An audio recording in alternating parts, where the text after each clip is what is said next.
চাউটা যেটা সেদ্ধ বসিয়েছিলাম সেটা অলমোস্ট ডান। কড়াইতে তেল বসালাম গরম করতে চাউগুলো ভেজে নেওয়ার জন্য। এবার দিয়ে দিলাম পরিমাণ মতো নুন। এবার একটা বাটিতে আমি 3টে ডিম ভেঙে নিয়েছি এবং তাতে দিয়েছি নুন আর গোলমরিচ। ডিমটা আমি ভুজিয়া বানিয়ে নিচ্ছি।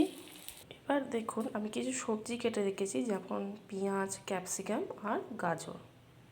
এগুলো আমি হালকা ভেজে নেব, খুব বেশি না, হালকা জাস্ট ভেজে নেব।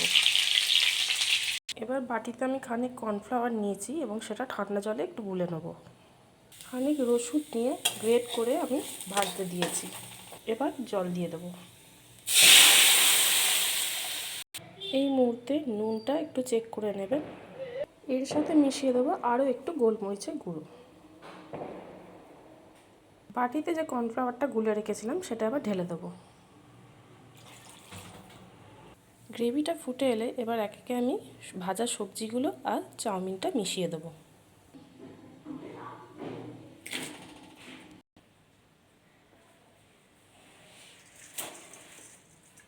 তৈরি হয়ে গেল মিক্সড গ্রেভি নুডলস।